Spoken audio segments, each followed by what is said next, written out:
बिस्मिल्लाहिर्रहमानिर्रहीम। प्रोग्राम तालीम स्पेशल के साथ मैं हूं हारून अब्बासी। ख़वातीन व हज़रात, जैसा कि आप जानते हैं, पाकिस्तान से कसीर तादाद में लोग दुनिया के मुख्तलिफ ममालिक में गए हैं और ये वो लोग हैं जो वहाँ से बहुत मेहनत करते हैं और फिर पाकिस्तान को ज़र मुबादला भेजते हैं, जिससे हमारी मईशत का दारोमदार बाहर के पैसों से आने पे बहुत ज़्यादा है।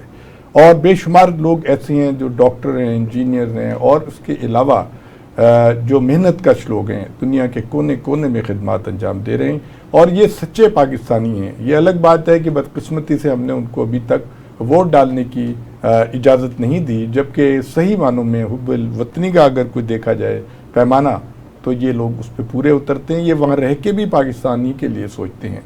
आज हमारी बड़ी खुशकिस्मती है कि आज हमारे प्रोग्राम में तशरीफ़ लाए हैं जनाब जावेद नवाज साहब। आप साबिक ऑनररी इन्वेस्टमेंट काउंसलर थे ओमान में और इन्होंने वहाँ पे बहुत काम किया है। बहुत शुक्रिया मान साहब, आप तशरीफ लाए। मान साहब, क्योंकि ये तालीम का प्रोग्राम है, लिहाजा हम बात तालीम से शुरू करते हैं। अपने कॉलेज, स्कूल कॉलेज के ज़माने की बातें बताइए। कौन रोल मॉडल थे, किन से आपने सीखा, और माँ बाप से या कहाँ से आपने सारा वो खुशगवार यादें? देखिए, सबसे अहम जो मेरी तरबियत हुई वो तो एक मौलवी साहब से हुई। अच्छा, माशाअल्लाह। ऐसा हुआ कि मैं वर्नेक्टर फाइनल का इम्तहान दिया तो उसके दरमियान बाद में 2 महीने का गैप था। अच्छा। तो मौलवी साहब की मुझ पर नज़र पड़ी। अच्छा। तो उन्होंने कहा कि बेटा, कल से तुमने मस्जिद में आना है 3:30 बजे। अच्छा। क्योंकि 4 बजे अजान होती है तो ये चाबी है, दरवाज़ा खोलना है। अच्छा। और मस्जिद में जो कुआं है उसमें से पानी निकालना है। अच्छा। तो मैंने उनकी तरफ देखा तो उन्होंने कहा, नहीं, फिक्र की बात नहीं, 2-3 नौजवान और भी आपकी हम मदद करेंगे। तो अल्हम्दुलिल्लाह हमने वो मनसब संभाला। अच्छा। 1 महीने के अंदर अंदर मस्जिद की तामीर शुरू हो गई दोबारा। माशाअल्लाह। तो मौलवी साहब ने हिसाब किताब मेरे हवाले कर दिया। अच्छा। और कहा कि मजदूरों की हाजिरी भी लगाया करें। अच्छा। और सीमेंट, सैंड, सरिया जो है। अच्छा। बल्कि मुझे लाहौर पहली दफ़ा सरिया खरीदने के लिए आना पड़ा। अच्छा।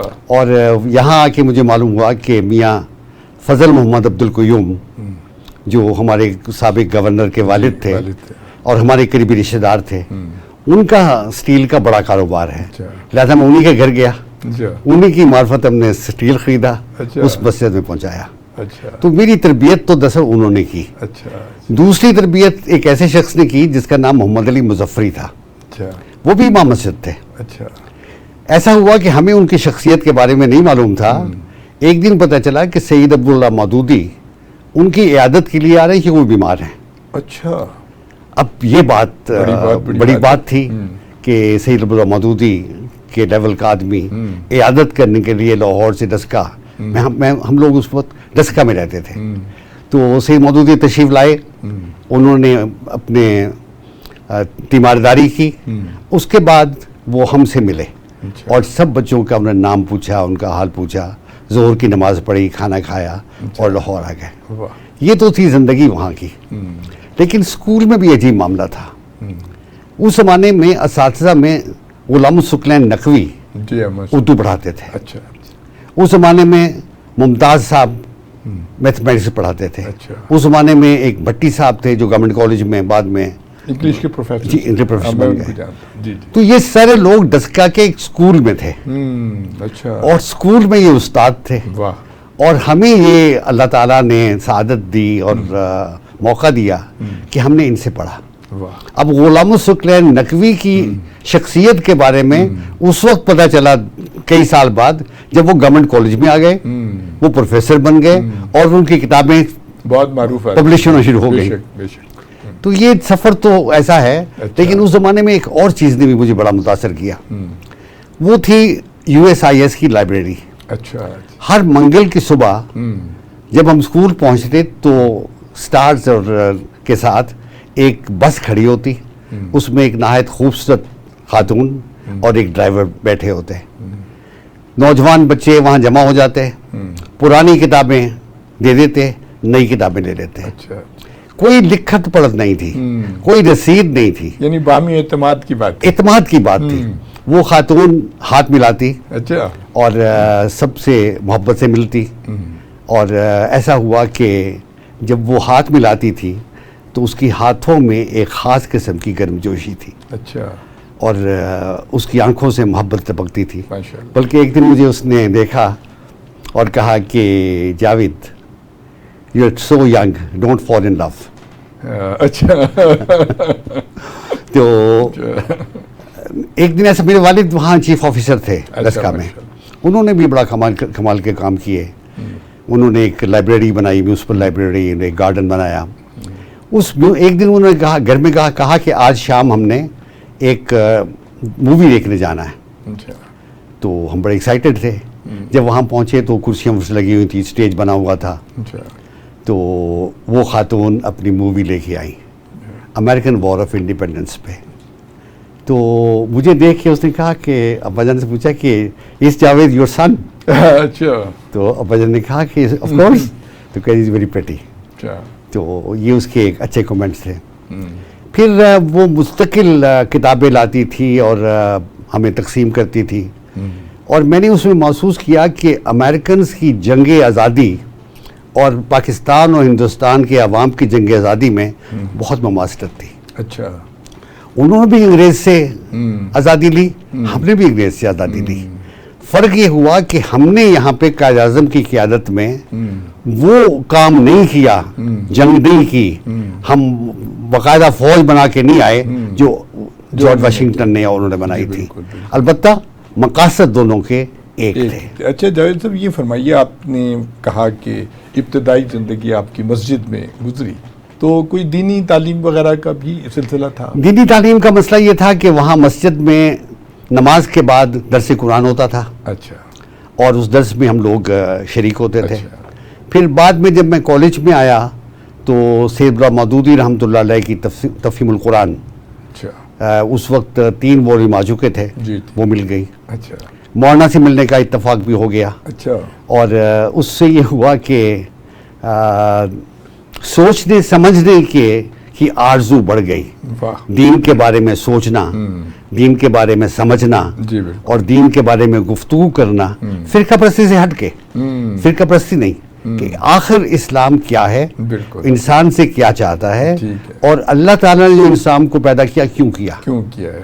तो ये मैं समझता हूँ कि हाजिर दौर में सैयद मौदूदी रहमतुल्लाह अलैह और अल्लामा इकबाल से बेहतर इसको किसी ने नहीं लिखा। अच्छा। तो ये पढ़ने का इत्तेफाक जावेद हुआ। साहब के दौरान तालीम आप एक्स्ट्रा करिकुलर एक्टिविटीज़ में भी हिस्सा लेते थे? दौरान तो सिर्फ एक्स्ट्रा करिकुलर एक्टिविटीज़ ज़्यादा हुई। अच्छा। मैं गवर्नमेंट कॉलेज में आया तो अच्छा डिबेटर था माशाल्लाह। डॉक्टर नज़ीर उस वक्त प्रिंसिपल थे, बहुत बड़े प्रोफेसर। आपको एक वाक़या बताता हूँ कि हम लोग, हमें टिकट मिलता था इंटर क्लास का, जी, लेकिन धक्कम पक्कम होती थी तो तैयारी नहीं हो सकती थी। अच्छा। एक दिन मैंने उससे शिकवा किया कि डॉक्टर साहब ये मसला है, तो उन्होंने कहा कि नहीं, आप सेकंड क्लास में सफ़र करें। तो सेकंड क्लास में हमने सफ़र करना शुरू कर दिया। अच्छा।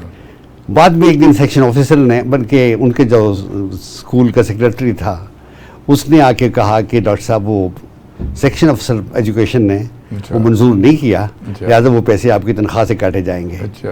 तो वो सारे पैसे, मुझे अफसोस है कि सेक्शन अफसर के हुक्म पे डॉक्टर साहब की तनख्वाह से काटे गए। अच्छा। लेकिन डॉक्टर साहब से बेहतर मोहब्बत करने वाला इंसान बहुत कम पैदा हुए हैं। तो मैं फिर पंजाब यूनिवर्सिटी में चला गया। उस ज़माने में एक ऑर्डिनेंस आया था, यूनिवर्सिटी लॉ ऑर्डिनेंस। यूनिवर्सिटी, उस ऑर्डिनेंस के तहत तलबा की बहुत सी पाबंदियाँ लग रही थी, यूनियन बंद करना थी जी। उसके खिलाफ एक मूवमेंट शुरू हुई और वो शुरू की बारकल्ला खान ने। अच्छा। बारकल्ला खान अपने ज़माने का बहुत अजीम लीडर था। उसके साथ नसरुल्लाह शेख थे। आप 61-62 में उस्मान गनी प्रेसिडेंट थे, 62-63 में नसरुल्लाह शेख प्रेसिडेंट थे।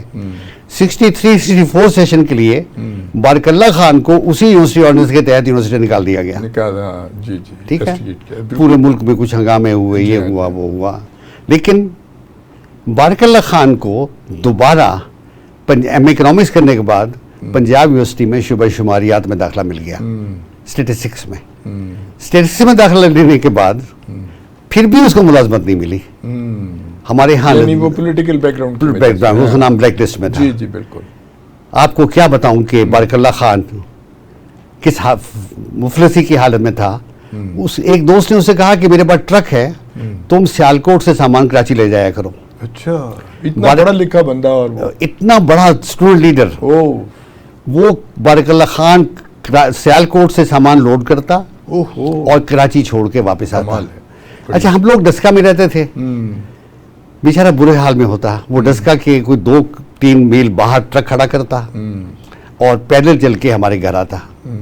हमारे अब्बा जान भी उससे बहुत मोहब्बत करते थे। वहाँ आके वो नहाता, नाश्ता करता और सो जाता। तकरीबन एक दिन वो सोता।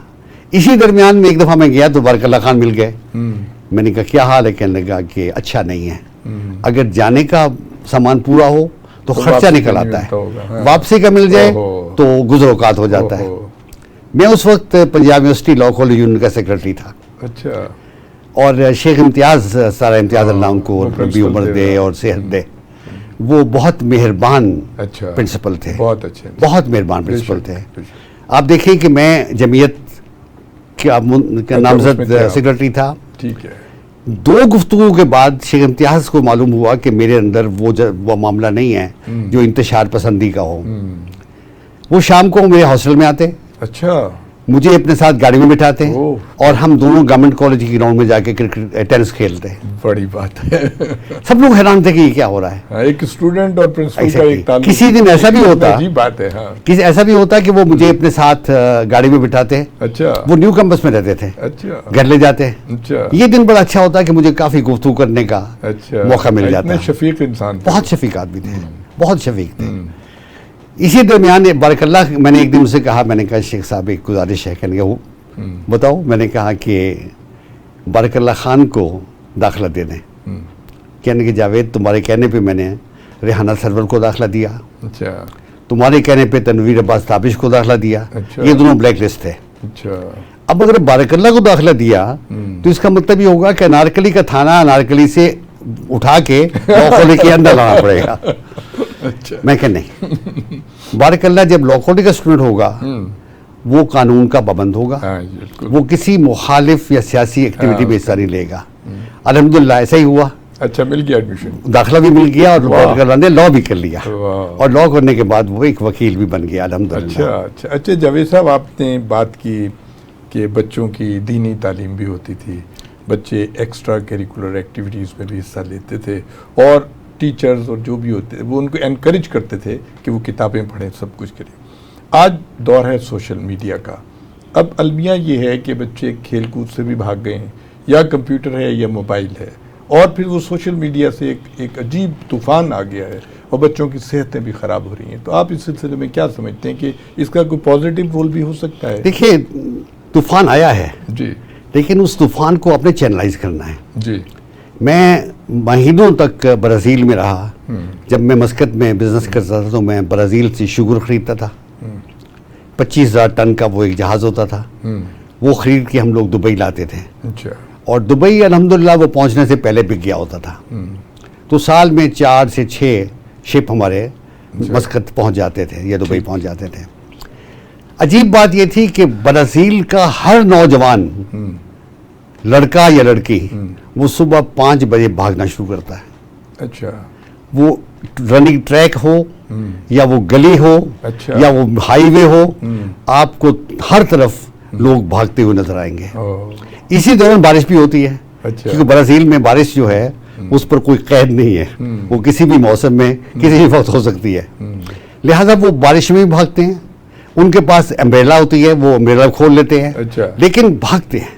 आप देखेंगे कि ब्राज़ील का हर नौजवान टीवी भी अगर देखता है या वो देखता है, लेकिन उसने वो बुनियादी जो उसका एक रवैया है अपनी सेहत के बारे में कि सुबह 5 बजे से लेके 6:30 बजे तक उसे भागना है, वो भागता है, एक्सरसाइज करता है। और कितनी अच्छी बात है कि सुबह के बाद जॉगिंग करना फ्रेश एयर में, और ये नौजवानों की सेहत के लिए आपने बड़ा अच्छा पैगाम दिया। दूसरी बात ये है जी कि कौमें किस तरह बनती हैं, वो एक नज़म से बनती हैं। मैं 1980 में गया चाइना पहली दफ़ा। अच्छा। तो चाइना ओलंपिक्स में नहीं था, चाइना का कहीं जिक्र नहीं था ओलंपिक्स में। फिर ये हुआ कि चाइना ने तमाम स्कूल्स पर पाबंदी लगा दी कि हर स्कूल अपने घर अंदर एक रनिंग ट्रैक बनाएगा, जिम बनाएगा, बास्केटबॉल और ये वो गेम बनाएगा। लिहाजा देखते ही देख के स्कूल भी बन गए और उनके अंदर रनिंग ट्रैक भी बन गए। और 4 साल या 5 साल के बाद मैंने जब मुवाजना किया तो अमेरिका नंबर 1 था और चाइना नंबर 2 था। दोनों के दरमियान जो फ़र्क था वो 5 या 6 मेडल का था। ये है कौम का एक मिजाज और कौम की तरजीहात। अगर आप तरजीहात ये रखें कि हमने अपनी कौम के नौजवानों को ट्रेन करना है और उनको सेहतमंद बनाना है, तो फिर आपका रवैया और है। और अगर आपने सिर्फ क्रिकेट इसलिए खेलनी है कि वो एक बिजनेस है और आपने दुनिया में जाके थोड़ा सी ऐशो-इशरत करनी है या घूमना फिरना है, तो फिर उसका तरीका और है। पाकिस्तान का ये है कि आप म्यूनिसिपल लेवल पे, स्कूल लेवल पे रनिंग ट्रैक बनाएं। आप स्कूल के बच्चों को बास्केटबॉल खेलने और ये जो जिम की गेम्स हैं उसमें आमादा करें। जब वो सेहतमंद होंगे तो वो यकीनन बड़ी गेम्स में भी आ जाएंगे। जब आपके बच्चा लागर है, वो सुस्त है, वो कुछ करता ही नहीं है, तो उससे कैसे तवक्को करते हैं कि वो जाके इंटरनेशनल प्लेयर बन जाएगा। बिल्कुल, बहुत खूबसूरत गुफ्तगू कर रहे हैं जावेद नवाज साहब। ख़वातीन व हज़रात, हम एक छोटा सा ब्रेक लेते हैं। उसके ख़वातीन व हज़रात, आप गुफ्तगू सुन रहे थे जावेद नवाज साहब की। जावेद नवाज साहब ने बड़ी खूबसूरत बात की कि बच्चों को किताब से रिश्ता नहीं तोड़ना चाहिए, उन्हें अपनी फ़िज़िकल ट्रेनिंग पे भी बहुत तवज्जो देनी चाहिए, क्योंकि सेहतमंद माशरे के लिए ज़रूरी है कि आप ज़हनी तौर पे भी ठीक हों और जिस्मानी तौर पे भी ठीक हों। अब हम आते हैं आगे बात की तरफ। आप ऑनरेरी इन्वेस्टमेंट काउंसलर रहे ओमान में और तकरीबन 40 साल का आपका ऐसा मुल्क से बाहर गुजरा, तो आप बताइए कि आपने क्या किया इस सिलसिले में। देखिए, ओमान तो बाद में गए। अच्छा। आगाज तो पाकिस्तान में हुआ। अच्छा। और बड़ा खूबसूरत हुआ। अच्छा। ऐसा हुआ कि मैंने लॉ किया। अच्छा। लॉ करने के बाद बैरिस्टर अनवर ने मुझे दावत दी कि मैं उनके चैम्बर को ज्वाइन कर लूं। अच्छा। बैरिस्टर अनवर का उस वक्त बहुत बड़ा नाम था। ए.के. बरोही साहब ने भी मुझे दावत दी। अच्छा। लेकिन ए.के. बरोही साहब का मसला ये था कि उनका ऑफिस कराची में था और मेरी बैकग्राउंड लाहौर की थी। ठीक है। तो एक दिन अखबार में एक इश्तहार था कि if you are below 35 and competent to take a challenge, अच्छा, please apply to post box 195। अच्छा। मैंने अप्लाई किया। तो एक हफ्ते के बाद मुझे जो इनविटेशन आया उसमें पीआई का टिकट भी था। अरे वाह, लाहौर टू इस्लामाबाद बड़ी बात एंड रिटर्न। ये अजीब बात थी कि नहीं, आप उनके स्टैंडर्ड पे पूरा उतर रहे थे ना। मैं चला गया, वहाँ उनका एक काउंसलर था, मालूम हुआ कि ये डेनिश गवर्नमेंट का अच्छा इनविटेशन है। उसने मुझे रिसीव किया, मैरियट होटल में ठहराया। अच्छा। और कहा कि कल सुबह हम आपको 8 बजे यहाँ से पिक करेंगे। अच्छा। मैं जब 8 बजे पिक किया और इंटरव्यू शुरू हुआ तो उसने कहा कि you fully qualify but there is a problem. अच्छा। प्रॉब्लम ये है कि you are less than 25 and we need less than 35। अच्छा। 10 साल का फर्क। मैंने कहा कि look, less than 35 also includes people who are 21, 22। अच्छा। तो उसने कहा you are right, but we have to come back to the Danish secretariat. अच्छा। उन्होंने सेक्रेटरी से बात की, सेक्रेटरी वालों ने कबूल कर लिया और मुझे 1 साल के लिए कोपनहेगन भेज दिया ट्रेनिंग के लिए। बड़े ऑनर की बात है। ठीक। वापस आया तो एक अजीब प्रोग्राम उनके जहन में था। अच्छा। काश पाकिस्तान के लोगों को याद हो। कोऑप्स के नाम पे लाहौर में 22 स्टोर बने, फैसलाबाद में बना, मुल्तान में बना और जगह पे बने। जी जी। ये पहला मौका था पाकिस्तान की तारीख में कि आपको पैक किया हुआ दूध, मक्खन, दही, चीनी, मिर्चें, मसाले पैक किए हुए मिलेंगे। अच्छा। जिसकी कीमत दर्ज होगी। अच्छा। क्वालिटी इंश्योर्ड होगी। अच्छा। ये खामोश इनकलाब था जो डेनिश गवर्नमेंट पाकिस्तान में लाना चाहती अच्छा, थी। लेकिन वो भी बहुत मुतासर हुए। डेनिश गवर्नमेंट ने कहा कि जो मैनेजर होता है या स्टाफ होता है, चूंकि प्रिविलेज होती है, लोग चीज़ें उठा के ले जाते हैं, उनको हम 1% अनाउंस देंगे। अच्छा। जब हिसाब किताब किया तो पाकिस्तान में प्रिविलेज जो थी 0.25% से कम थी। अच्छा। उसने कहा व्हाट अ नेशन, यहाँ चोरी कोई नहीं करता। बड़ी बात है। हैरान परेशान हो गए। मामूली बात। हमारे मैनेजर्स जो थे इचरा, गुलबर्ग, मॉडर्न वाला के अमीर हो गए क्योंकि उनको 1% कमीशन मिल रहा था। लेकिन पाकिस्तान में पिलफरेज नहीं थी। अच्छा। ये मैं बात कर रहा हूँ 69, 70, 72 अच्छा। की। इत्तेफाक से मुझे इस पीरियड में फेलोशिप, एक ग्रुप स्टडी एक्सचेंज प्रोग्राम था अमेरिका का, अच्छा। To exchange youth young people between two countries. लेकिन इसका लॉ से क्या ताल्लुक था, ये बताइए। लॉ से ताल्लुक ये था कि मैं बुनियादी तौर पे ऐसे प्रोफेशन में जाना चाहता था जहाँ पे नेचुरल लॉ या रूल ऑफ लॉ अच्छा। आप सीख सकें। डेनमार्क, फिनलैंड, हॉलैंड, अच्छा। ये वो कंट्रीज हैं जहाँ आपको रूल ऑफ लॉ चलता फिरता नजर आता है। आप हैरान होंगे कि फिनलैंड में बच्चा पैदा करना माँ बाप की जिम्मेदारी है, अच्छा। बस। ओ, इसके बाद सारी जिम्मेदारी जो है वो हुकूमत की है। अच्छा। उसकी तालीम, उसकी तरबियत, उसके लिबास, उसका इलाज रोजगार भी। और रोजगार। अच्छा। ये सब, ये चारों पांचों मुल्क जिनका मैं नाम लिया है, स्कैंडिनेवियन कंट्रीज, इनमें वो चीज़ है जिसको पाकिस्तान में लोग एक्सप्लॉइट करते हैं रियासत मदीना के नाम पे, जहां आदमी पैदा होने के बाद उसके ऊपर कोई रिस्पॉन्सिबिलिटी कोई नहीं है। जी बिल्कुल। तो इसलिए मैंने इसको ऑप्ट किया। अल्हम्दुलिल्लाह वो तजुर्बा बहुत कामयाब रहा। अमेरिका में जो वाक़या हुआ कि हम लोग 6 आदमी, अच्छा। 5 यंग पीपल और एक हमारा लीडर कासिम दादा। कासिम दादा पाकिस्तान के बड़े मारूफ इंडस्ट्रिस्ट थे, रोटरी इंटरनेशनल के वो जी, उसके डायरेक्टर थे। चेयरमैन भी थे शायद, हाँ। तो जब हम कैलिफोर्निया पहुंचे तो हैरत ये हुई कि वहाँ सैकड़ों बच्चे, औरतें, मर्द पाकिस्तान के झंडे लिए एयरपोर्ट पे खड़े थे। अच्छा। इस बात का तसव्वुर नहीं किया जा सकता था कि लोग आपको रिसीव करने के लिए इतनी बड़ी तादाद में आएंगे। फिर उन्होंने प्रोग्राम इस तरह डिवाइस किया था कि उसमें रेगन गवर्नर थे, उनसे मुलाकात थी। नासा जो उनकी सबसे बड़ी नॉर्डिक है, उसमें विजिट थी। मैंने 15 दिन तक वहाँ काम भी किया। फिर जो बड़ी बड़ी जो ऑटोमोबाइल कंपनियां थी वहाँ गए, यूनिवर्सिटीज़ में विजिट किया। और एक बहुत खूबसूरत वाक़या आया कि एक पब्लिशिंग कंपनी में गए हम। पब्लिशिंग कंपनी का चेयरमैन हमें दिखा रहा था कि यहाँ तक जो किताबें हैं ये तो आप देखें, आगे वाली ना देखें। हमने कहा क्यों? अच्छा। उसने कहा कि we'll dump them in the अच्छा। ओशन, क्योंकि ये पुराने हो गया। अच्छा। तो मैंने कहा why don't you donate them? उसने कहा वेयर? मैंने कहा to countries where you are not exporting. उसको लेट मी चेक। उसने उस जमाने में हैंड फोन उसको कहते थे, इंटरकॉम। जी जी। उससे अपने मैनेजर एक्सपोर्ट से पूछा are we exporting some books to Pakistan? तो उसने कहा कि मेडिसिन की एक किताब है जो हम पाकिस्तान एक्सपोर्ट करते हैं और कोई नहीं है। उसने मेरी तरफ देखा, मुस्कुराया। उसने कहा कि if you can take all this is yours. वो हम सख्ते में आ गए। मैंने उस वक्त एम्बेसडर थे, उनको फ़ोन किया। उन्होंने कहा कि हमारे बस में नहीं है, तुम एजुकेशन काउंसलर से बात करो। एजुकेशन काउंसलर से बात की, उन्होंने कहा कि नहीं मेरा फील्ड नहीं है। अच्छा। रात को रोटरी की मीटिंग थी डिनर पे, उस पर मैंने लोगों से जिक्र किया कि इस तरह किताबें हैं, हम पाकिस्तान ले जाना चाहते हैं, है कोई बंदा जो तरीका बताए। एक आदमी जो एक ट्रांसपोर्ट कंपनी का मालिक था, उसने कहा कि yes I will do it. उसने उन किताबों को पैक करवाया। तो वो तो काफी बड़ी तादाद में 80 कंटेनर्स टन बने होंगे उसके। 80 टन। Oh my God. अच्छा। 80 और फिर उसका जो फ्रेट वगैरह पड़ा होगा वो बताऊं सारा आपको, कैसे क्या होगा? 80 टन किताबें उस कंपनी ने सैन फ्रांसिस्को से एक सैन फ्रांसिस्को तक पहुंचाई।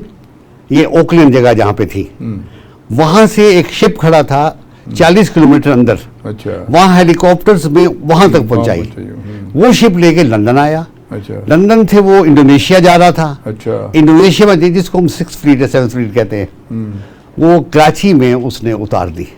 उसके बाद वो किताबें जो हैं पाकिस्तान की 5 बड़ी यूनिवर्सिटीज़ को इंक्लूडिंग लम्स बहुत बड़ी बात तकसीम है। की गई। कमाल। अच्छा नवाज साहब ये बताइए, ओमान के साथ हमारा एक बड़ा गहरा ताल्लुक है, इसके बाद बारे में बताइए। आप पहले गुफ्तगू में फरमा रहे थे कि हमारे जो बलोची लोग हैं उनका एक बड़ा गहरा ताल्लुक है, उसके बारे में ज़रा बताइए हमारे नाजरीन और सामीन। कुछ अच्छी बातें हैं, कुछ बुरी बातें हैं। जी जी, आप दोनों ही बताइए। दोनों बताता हूँ आपको। बलूच ऐसा है कि मैं तारीखी ताल्लुक मैंने आपको बताया था कि सईद बिन अहमद ओमान का बादशाह था, उसका बेटा अहमद बिन सईद नाराज़ होकर गवादर आ गया। कल्लात के अमीर ने उससे अपनी बेटी की शादी कर दी, गवादर उनके पास चला गया। ये 1792 की बात है जी। वो गुजरता गया, ओमान एक बहुत बड़ी एम्पायर बन गया।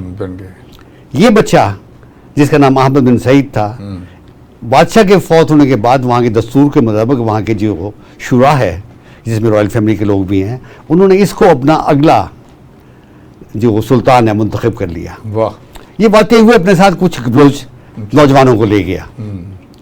अब ये वहाँ पे जाके सेटल हो गए, क्योंकि ये बादशाह के मुकर्रबीन में से थे, पढ़े लिखे भी थे और समझदार भी थे। उन्होंने वहाँ पे कारोबार शुरू किए। खुशकिस्मती से ओमान की जो 4 बड़ी कंपनियां हैं, उनमें से एक कंपनी जुबैर उस बलोच की है जो उस अहमद बिन सईद के साथ वहाँ गया था, उसके परपोता या दोता होगा।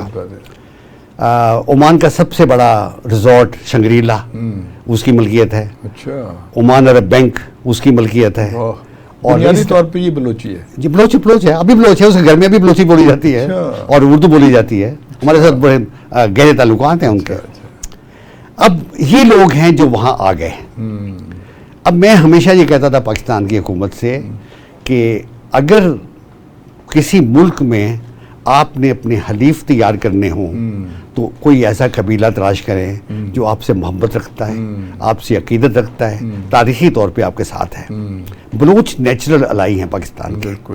आप उनकी तालीम पे तवज्जो दें, उनको तरबियत दें, उनको लोन दें बैंकों से, बिजनेस में खड़ा करें। कुछ हुआ भी, लेकिन वो नहीं हुआ जो होना चाहिए था। ओमान, आप पता है कि पाकिस्तान के साथ उनके कई ताल्लुकात ऐसे हैं जिनका आम तौर पे लोगों को पता नहीं। ओमान का जो मजहब या कहना चाहिए या उनका वो है इबादी। इबादी जो है इनमें और हमारे हनफिया में और शाफिया में कुछ फ़र्क है। अच्छा। आम तौर पे पाकिस्तानी उलमा इनको खवारिज कहते हैं। अच्छा। लेकिन ये खवारिज नहीं है, वो इस बात का इनकार करते हैं। आप देखिए कि 1979 में सैयद अब्दुल्ला मौदूदी का इंतकाल हुआ। दुनिया में कितने इस्लामी मुल्क हैं और कहाँ कहाँ उनका एहतराम है, लेकिन सिर्फ ओमान की गवर्नमेंट ने ऑफिशियल डेलीगेशन भेजा उनकी वफात जनाज़े में शिरकत के लिए। मुफ्ती आज़म ओमान अहमद बिन हमद अल खलीली तशरीफ लाए और उनके साथ 2 ऐसे डायरेक्टर जनरल थे जो बाद में दोनों मिनिस्टर बन गए। एक अच्छा, ये बताइए कि जो ओमान की यहाँ पे इन्वेस्टमेंट है उस हवाले से कोई बात कीजिए, और हमारे जो जॉब अपॉर्चुनिटीज़ हमारे लोगों के लिए वहाँ कैसी हैं? देखिए, ओमान को पाकिस्तान ने कभी संजीदा नहीं लिया। अगर मैं ये बात कहूँ कि मेरी बेशुमार ख्वाहिश और कोशिश के बावजूद हमारे वज़ीर आज़म नवाज शरीफ 3 दफ़ा वज़ीर आज़म गए, ओमान नहीं गए। हालांकि दुबई में वो 50 दफ़ा गए होंगे या 100 दफ़ा गए होंगे। बाकी भी वज़ीर आज़म ऐसे शौकत अजीज़ वहाँ तशरीफ लाए, लेकिन शौकत अजीज़ का वो मुकाम नहीं था। परवेज़ मुशर्रफ और बेनज़ीर के लिए बहुत बड़ा मौका था।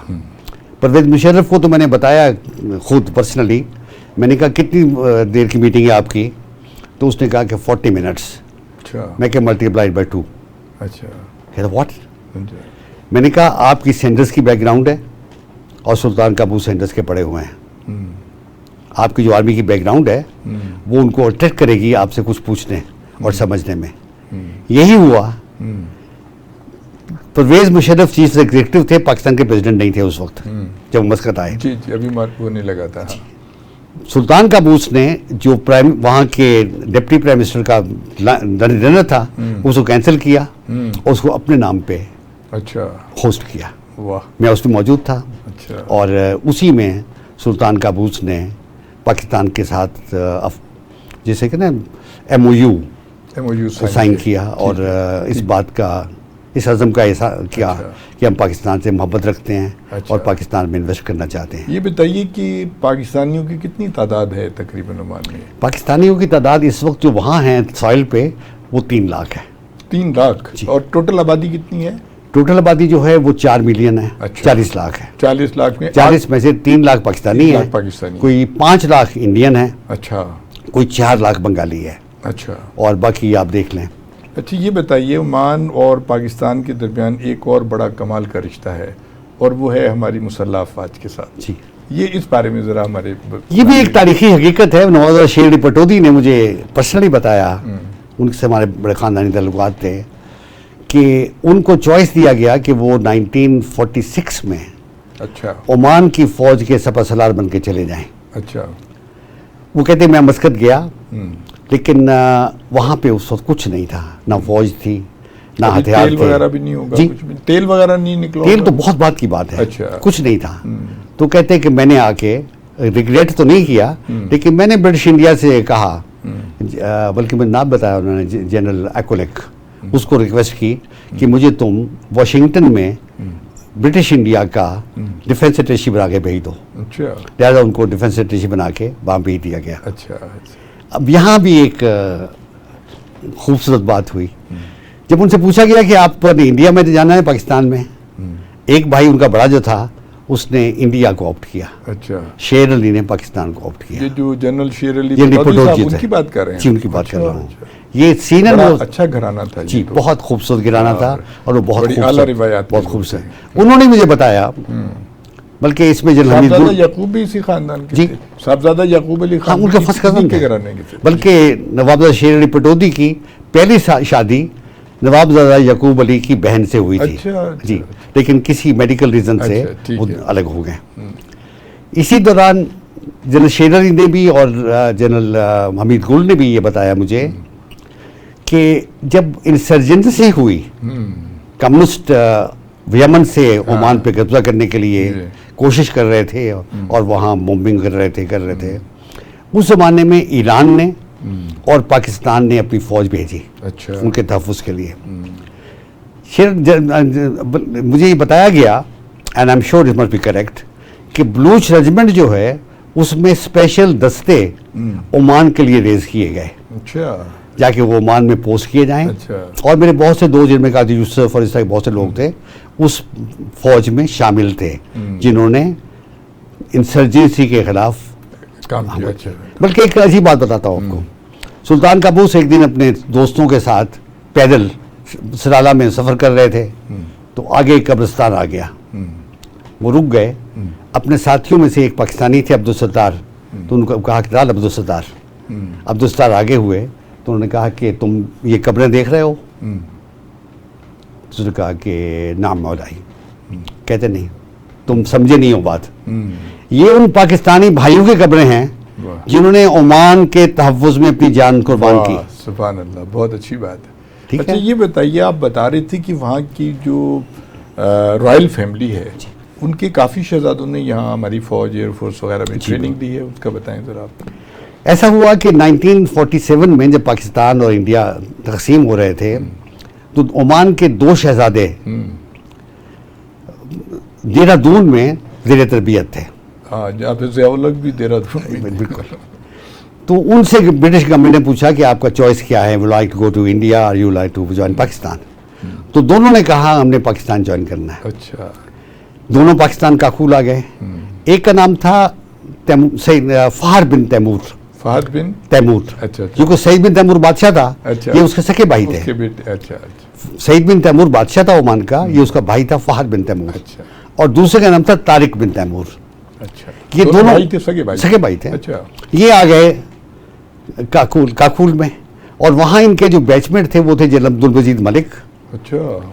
जनरल जिलानी, ये जो गवर्नर रहे पंजाब, जो गवर्नर पंजाब रहे, और जनरल अब्बासी। अच्छा।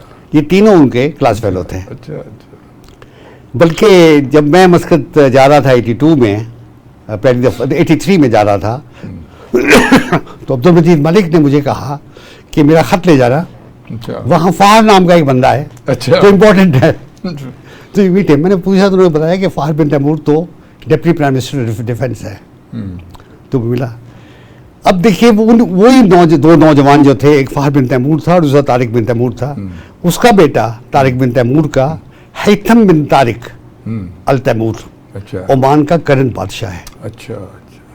उसके दिल में पाकिस्तान के लिए कितनी मोहब्बत होगी, कितनी तकरीब होगी, इसका अंदाज़ा वो कर सकता है या मैं कर सकता हूँ। शायद हमारे जो अहबाब हैं इनको उसका एहसास कम है, लेकिन ये कि उसके अंदर वो मोहब्बत है, क्योंकि उसके बाप ने तरबियत ट्रेनिंग यहाँ से हासिल बड़ी की। बात है। तो इस तरह और बहुत से लोग, जब मैं मस्कत गया तो डॉक्टर मूसा जो वहाँ के वज़ीर तालीम थे, उन्होंने बड़े फ़ख्र से कहा कि मैं डॉ मेडिकल कॉलेज का पढ़ा हुआ हूँ। अच्छा। आर्मी चीफ थे जनरल हामिद सईद रोफ़ी, उन्होंने बहुत फ़ख्र से कहा कि मैंने कोयटा का स्टाफ कॉलेज किया है। ओह वाह। उनके भाई जो बाद में अरब लीग में डिफेंस के इंचार्ज रहे, मोहम्मद अलूफी, अब भी हैं, उन्होंने कहा कि मैंने भी कोयटा स्टाफ कॉलेज किया हुआ है। वहाँ के पुलिस चीफ ने मुझे कहा कि मैं कराची यूनिवर्सिटी में पढ़ा हूँ। वाह, बड़ी वहाँ का सबसे इम्पोर्टेंट बिजनेसमैन जो था वो टावल ख़ानदान का, उसने मुझे कहा कि मैं कराची में बोरी मार्केट में एक फ्लैट में रहता था। अच्छा। मेरी छोटे भाई की पैदाइश कराची में हुई। बड़ी। तो ये बहुत ताल्लुकात हैं हमारे, लेकिन बदकिस्मती से हम लोग छोटे, अपने से छोटे मुल्कों पर तवज्जो कम देते हैं। जी, ख़वातीन और हज़रात, आप जावेद नवाज़ साहब की गुफ्तगू सुन रहे थे और ओमान के हवाले से इन्होंने बड़ी खूबसूरत बातें बताई कि वहाँ की आर्मी में जो हायर पोस्ट पे लोग हैं वो सब पाकिस्तान से तरबियत याफ्ता हैं। इसके अलावा इन्होंने अपनी ज़िंदगी के बारे में बड़ी खूबसूरत बातें बताई, अपनी तालीम के बारे में बताई। यकीनन हमारे नौजवानों के लिए इसमें बहुत गाइडेंस है। बहुत शुक्रिया, आप जावेद साहब तशरीफ़ लाए और बड़ी इन्फॉर्मेटिव आपने बातें की। और मैं ख़वातीन और हज़रात, तालीम स्पेशल ख़त्म होता है। हारून अब्बासी को इजाज़त दीजिए। बहुत शुक्रिया।